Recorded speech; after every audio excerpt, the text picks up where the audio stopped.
One of America's most iconic agriculture brands says it's getting hit by tariffs. John Deere says the tariffs could cost it $600 million this year. The company already attributed $300 million in costs for the tariffs, leading to a drop in net income. Executives say they're counting on trade deals and a better tax environment to help. Every time a new tariff is introduced in the U.S. economy, someone wins and someone else loses. But in early 2025, the situation took an unexpected turn. A company that many considered untouchable and a symbol of American industrial power was hit with a blow that shook the entire market. John Deere, the legendary manufacturer of agricultural equipment, suddenly faced financial losses of nearly $500 million. These are not just numbers on a report. They represent hundreds of employees who lost their jobs, factories that were forced to suspend production, and farmers across North America who suddenly found themselves in complete uncertainty. Imagine a market where buyers habitually upgrade their tractors every few years, and suddenly everything comes to a standstill. Farmers stop buying, dealers record massive order cancellations, and equipment suppliers nervously revise their forecasts. And that's just the beginning. The situation was complicated by the fact that tariffs were introduced suddenly and unpredictably. Announcements appeared on social media, in short press releases, and sometimes even with hints of a possible sharp increase in duties to twice their current level. In such an environment, it is impossible to plan production, component purchases, or personnel distribution. The company, which had spent decades building a stable Made in America model, was faced with a choice: remain in a state of unpredictability or seek new paths. And that's when the idea of a strategic shift came up. The Canadian market, long seen as just a regular neighbor, suddenly became a real pillar of support. There, the tariff policy was predictable, and the industrial infrastructure was developed and ready to support large-scale operations. John Deere began to redistribute part of its production to Canada, creating full-fledged centers of excellence there that could operate independently of fluctuations in demand in the U.S.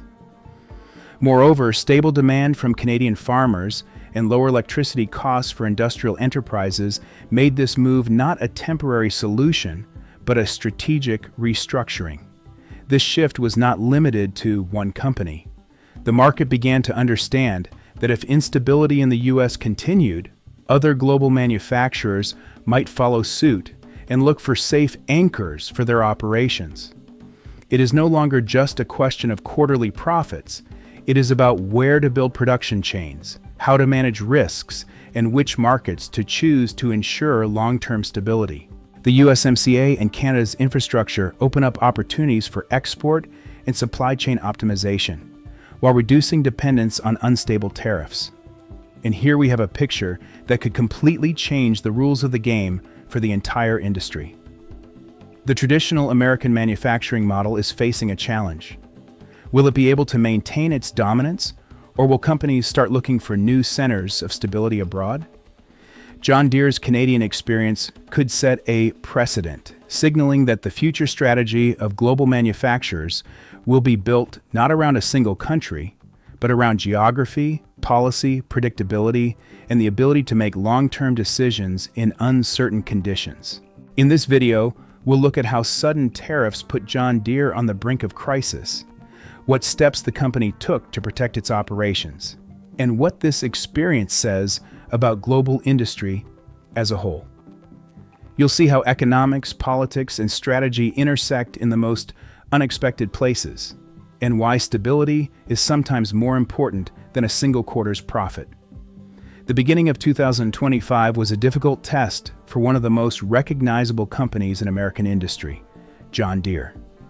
Sudden tariff decisions made by the administration hit the agricultural equipment manufacturer so hard that the consequences were felt almost immediately. In the first quarter alone, the company recorded losses of more than $100 million, and by the end of the year, the total amount of potential damage had reached nearly $500 million. At first glance, the figures seem dry and distant, but if you look beyond them, it becomes clear that this is a real crisis for employees, farmers, and the entire industry. Factories were forced to revise their production schedules. Some lines were temporarily shut down, and more than 200 employees received layoff notices. An atmosphere of anxiety began to spread within the company. Years of work and familiar stability were threatened, and management was forced to look for ways to survive in conditions of almost complete uncertainty. For John Deere, this was the first serious blow since the economic crisis a decade ago. An analyst immediately began to discuss the scale of the problem. Reuters described the situation as one of the most severe shocks to the American agricultural equipment market in the last 10 years.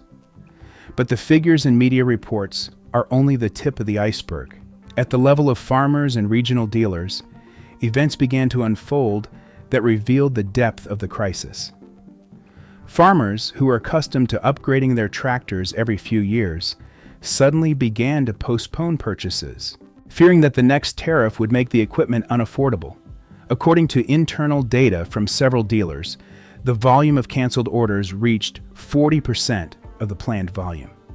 In some areas of the Midwest, farmers even refused to put their old machines up for sale, expecting a possible increase in prices for new models. It was not only end buyers who were confused. Component suppliers reported delays and suspensions in deliveries, and local banks began to review their lending terms to farmers, citing a decline in the value of collateral. In some cases, which few people know about yet, banks notified farmers that their assets could be revalued due to the decline in the market value of equipment and land. This creates a chain reaction. Less confident farmers cut back on purchases, dealers suffer losses, and manufacturers face an unpredictable drop in demand. In a company accustomed to relying on long-term sales cycles, this market behavior comes as a real shock. The company itself also felt the impact of unstable tariff policy on its internal processes. Production plans had to be adjusted weekly, and logistics departments began looking for ways to reduce dependence on imported components, which were now subject to unexpected duties. Rumors began to circulate within the corporation about a possible secret new wave of tariffs that could hit certain lines of equipment twice as hard as the previous ones.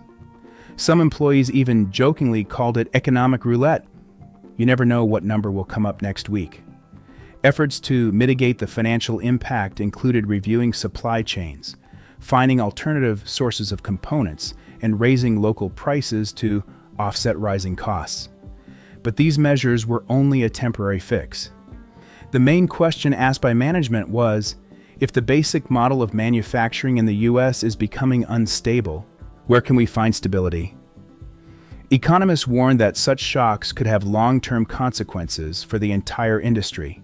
A decline in confidence in American agricultural machinery, a decline in investment, and the possible departure of some manufacturers to more stable regions. Along with financial losses and production difficulties, internal tensions among employees were running high. Sources within the company said that conflicts arose between management and workers at some plants when plans for layoffs and shift redistribution were discussed. Several employees admitted that they felt a real threat of losing decades of accumulated experience and professional reputation. In some cases, managers were forced to personally explain to employees that even a temporary suspension of production could save the company from more serious losses. All this took place against the backdrop of public statements by the administration that tariffs should make America rich and great again. For John Deere, this rhetoric sounded ironic. The company, a symbol of national industry, found itself at the epicenter of a policy that unexpectedly turned its operations into a high-risk project. What looked like a financial adjustment on paper turned out to be a test of survival for one of the world's largest manufacturers of agricultural equipment. After the initial tariff blows to John Deere, deeper consequences began to emerge that went far beyond the financial statements. Farmers across North America, previously confident in the stability of their purchases, suddenly stopped. Those who usually upgraded their equipment every few years began to hold on to their old tractors and combines, fearing that the new tariffs would make even basic models unaffordable. Dealers reported massive order cancellations. In some regions, up to 60% of potential sales simply disappeared in a single week, a record since the major agricultural crisis of the late 2010s. Sources within distribution networks said that some equipment suppliers had even begun to freeze shipments, fearing that the new tariff adjustments would completely paralyze the market. This behavior by farmers had a domino effect. Banks, relying on the decline in the market value of equipment and land, began to tighten lending conditions, and some credit lines for equipment upgrades were temporarily suspended. In several areas in the northeastern United States, there were reports that farmers had begun to enter into agreements for the joint use of equipment so as not to risk purchasing new machines. This practice was rare and previously considered impractical, but economic uncertainty forced manufacturers and customers to look for alternative ways to survive. Farmers were not the only ones at the center of the crisis. Other agricultural equipment manufacturers, including Case and New Holland, also began cutting jobs in regions traditionally dependent on agricultural production. In Minnesota and North Dakota, the first reports of factory shift closures appeared, which was an alarming signal for the entire industry.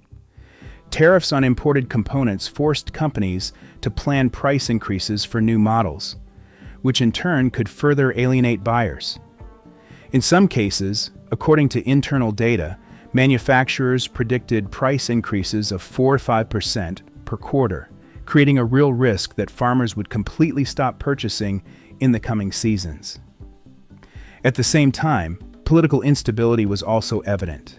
The U.S. administration continued to introduce unexpected tariff measures, sometimes through short statements and press releases, sometimes even through social media. Rumors began to spread within John Deere and other manufacturers about a possible new wave of duties, including hypothetical measures that could affect not only finished equipment, but also components for machine assembly.